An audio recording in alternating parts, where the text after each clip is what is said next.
Welcome everybody back to my channel, That Businessman here. And today we're about to talk about something quite important. One of the key instruments to succeeding as an entrepreneur is making the right decisions. Making the right decisions is very important. You need to be able to make decisions on the go, while it happens, on the spot. And many of us make those decisions and find out that there are errors at the end of it, meaning the decision was bad, the transaction didn't go through, it didn't go as planned. And you're wondering, you're quite experienced in most cases, why are you making bad decisions? That's what we're about to answer today. Why we make bad decisions. How are decisions being made? What will help us make better decisions in our businesses so that we can scale to that 6-7 figures that we're targeting to scale to this year, right? Stay tuned to my channel and please don't forget to subscribe if I'm giving you good content, because that's what encourages me to give you more content, right? So let's dive right into it. So what do you intend to get out of this video? We're going to get to know how decisions are made, how we can safeguard ourselves against bias, very important, and a step-by-step guide at the end of this lesson on how you can identify red flags. It's quite important. So make sure you stay to the end of the video so you can get that step-by-step guide on how you can identify red flags, so your decisions can be spotless. Because the more informative and good decisions you make in your business, the more successful you are. Success is making the right decision repeatedly. Failure is making the wrong decision repeatedly. So success is making, so decision making is quite important as an entrepreneur and as a businessman, as a father, as a mother, as a spiritual coach, whatever it is you do, right decisions are quite important, right? So one of the skills that we leaders in entrepreneurial space need to have is to make decisions quickly. The ability to decide on the spot, on your feet, is actually a key feature of being an entrepreneur. And according to neuroscientists, we're just going to go into a little bit of science, this decision making happens in two forms. One, pattern recognition, and two, emotional tagging. Most of the time, the spontaneous decision taking, because this decision happens in a split second, works, but at times you notice that errors have occurred. And errors are only noticed from the result, not in the process. So you notice that an error have occurred when the result does not give you the desirable result of what you're trying to do. That is why we need to have safeguards imputed into our decision-making processes that will reduce or eliminate completely the errors that we make while we're making decisions. So the first thing we need to understand is, what are pattern recognitions? Simply put, pattern recognitions are similar circumstances. Our brain makes decisions by analyzing a particular situation and seeing a similarity from a circumstance that has succeeded before and applying a decision on it. Emotional tags are memories. So what we are trying to say is that the way we make decisions are, we notice a pattern that has led to a favorable memory, and we conclude that since it happened before, it will work again. It's as simple as that. It happens in a split second. Like when those of us that play chess, you notice a pattern from one of the moves that you have studied online, and the pattern plays out on the chessboard. In a split second, you make the move, you give your checkmate. That's how it is. Pattern recognition and emotional tagging. Most of the times, these two key features lead to sensible decision making, but errors are bound to occur. And the question is, why doesn't the brain pick up these errors as at the time they're occurring when you're making your decisions? Why do you have to wait all the way to get a result before you now realize that you have made a bad decision, which can be very costly? So there are two reasons why this happens. First of all, most of these decisions are made unconsciously. So it's a split second thing. You're an entrepreneur, you're on the go, you need to make a decision. You notice a pattern, your memory kicks in, and you put up your decision immediately. So it happens unconsciously. The second part is that we naturally don't like to revise our initial frame. So nobody likes to, after you have convinced yourself based on your history, your emotional history, and the patterns that you have recognized, that this decision I'm making is very, very nice. You don't really want to go back. Your subconscious doesn't want to go back and start revising it. Nobody wants to do it. Nobody wants to do it. That is why errors are inherent if you stick strictly to pattern recognitions and emotional tags.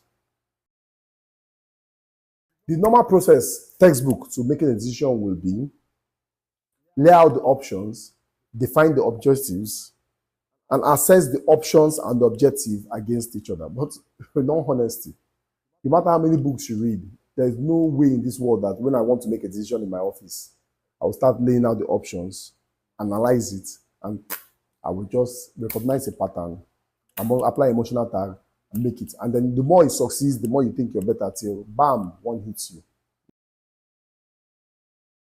So the question is, now that we know that our decision-making process can lead to errors that can lead us into very dangerous situations, how do we counter it? We need to be able to recognize red flags. Red flags are those key indicators in the decision-making process that allows you know that you have been subject to bias in your decision-making process. All bad decisions are affected by 3 factors, and we're going to list out these factors. The presence of an inappropriate self-interest. What that means is when you're making a decision, you're considering your interest over the interest of that decision subconsciously. Sometimes you're not even doing it consciously. For example, I'm trying to exit my company as being a CEO, maybe to being a chairman of the board. And I have somebody that has been working with me for a while, and the person has been delegated. The person knows my workflow, says the person knows my workflow. I'd rather just pick up that person and make him a CEO, right? 2, presence of distorted attachment. I'm attached. I like the way that person's personal. The person makes me laugh. I feel comfortable around that person. I like the person's mannerism. I'm more likely now. First of all, the person knows my workflow. Second, now I'm attached to that person in one way or the other. It could just be maybe my brother. So I've now 2 things have entered. The person knows my workflow, self-interest, and now I'm attached to that person. Then presence of misleading memories. Maybe we have shared a cup of tea together. Maybe we are related by birth. Maybe the person is. You understand what I'm trying to say? By the time we link all these things together, this is what forms rather our pattern recognition and our emotional tags that we now use to make a decision. So these are the 3 factors that lead to bad recognition: self-interest, attachment, misleading memories. And all these 3 factors lead to what we call bias. Bias is very, very dangerous in decision making. So now, how can we safeguard ourselves from bias? Listen very carefully, but this is the secret. The simple process is to get other people involved in your decision-making process. Getting other people involved in your decision-making process as an entrepreneur is very important. In my office, at times I want to make a very important decision. What I do is I just get 1, 2, 3 people. Assuming I want to make a decision on the marketing, on the product, on the way to market a particular product. Instead of concluding, deciding, noticing tags, and infecting it myself, I get my marketing team together, put out the question to them: how can we make this product better? And allow them analyze and suggest. Others are countering your theory of maybe putting out that product out in the first place. Others are saying it's a good product to put out. Everybody comes in, and before you know what's happening, the team has been able to solve that problem and help you make a more effective decision with minimal error, because that is very important. And also quickly, because the meeting doesn't have to be a long meeting. 7 minutes, 5 minutes, you're done. So by getting a team together, these are the benefits that you will have. You'll be able to inject fresh perspectives. Everybody will come in with their own ideas, and then a general fresh perspective will be formed, rather than relying on just your perspective, which most of the time might be affected by the 3 factors that we mentioned earlier on. You're also able to inject people that will challenge and debate your ideas and analyze them for you, so that you can actually know whether your ideas are actually flawed or they actually hold water. So if you expose it to people, they say it's a very nice idea, and then counter you in every way and then encourage it in every way that they can, or it's a bad idea and counter it. Then, while you're even doing that, if it's a very complex case, of course, you can also impose what they call governance. Governance means While your committee has finished and produced their report, you pick up the report and give it to another set of committee that will scrutinize that report to ensure that what you guys did there was without bias. Because the aim of your decision is to get your company to have profit. You're not necessarily trying to show everybody that you're a perfect decision maker. One of the biggest mistakes we entrepreneurs make is that we want to show that we're the most intelligent person in the room. If you're the most intelligent person in the room as an entrepreneur, you're in the wrong room. Your team should be smarter than you, bringing you up to success so that you and them can grow together. So they should be able to correct you and help you, guide you. And some of us might also say, my business is quite small. I haven't gotten to the stage where I have it. A team is a team. It could be you.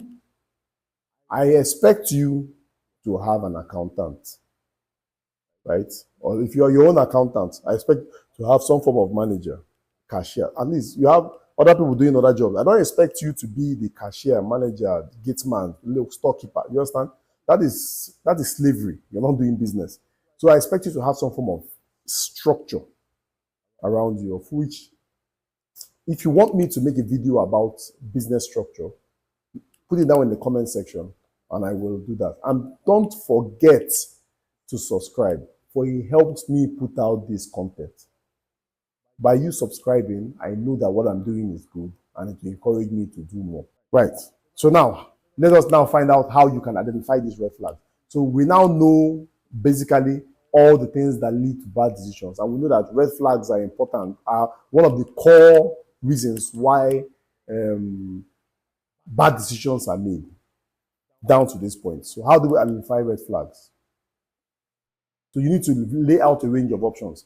You need to have different options laid out for the team so that they can have a basis from which they will walk through. You don't just pick up two things and then say, we see that we are doing this or this. No. And they also input their own ranges of options so you guys can deliberate on them quickly. Don't forget, decisions need to be made quickly. Don't waste time. Quickly. But still, lay out a range of options, right?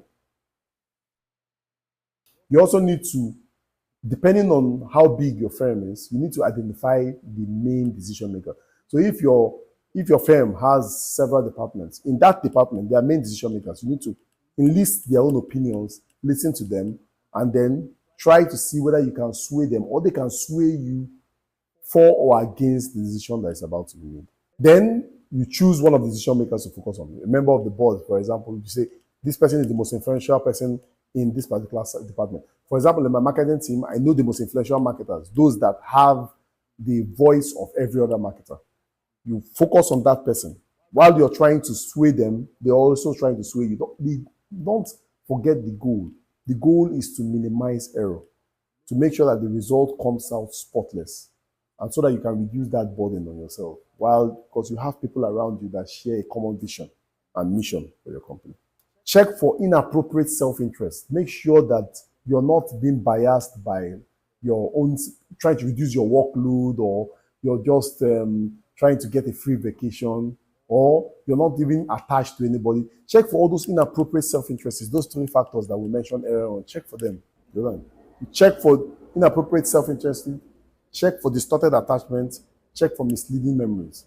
Check for all these things. Don't make the mistake. Make sure you are checking. Be conscious of it to make sure that that decision is bias-free. Then if the case is really complex, as I said, repeat the analysis with another team or the next most influential person in the company to see whether he can draw out more bias in that particular decision making quickly. We just had a 5-minute meeting. We're about to have a 2-minute meeting with the person. Go through this report. What do you think? Sharp. You need to be quick. Speed is important. Don't slow down. You need to be quick. Then you now review that list of red flags and identify if there's any bias with your team to make sure that the decision has minimal errors. If you follow these steps that we have pointed out, you will have a better decision-making process. Now, it's not as if you're going to get used to it immediately. You watch the video severally, pick up the points, write them down, try to implement gradually. Don't forget, in my previous video, the easy part, go and watch it if you haven't. It explains to you that no change comes easy. So if you're trying to effect proper decision-making in your organizations, these are the steps you're supposed to take. But once you start doing them, it now becomes easy. It becomes a culture. Everybody will become part of it. Nobody will want to floor it And before you know what's happening, your organization will grow. As I said, try and subscribe to my channel so I can keep on putting out more content like this if you're enjoying my content. Tell me contents that you want me to talk about, and I will try and bring them out to you, because all I'm trying to do here is to make you grow financially, spiritually, and be more successful in life. That businessman, see you next time on my channel. Have a lovely day.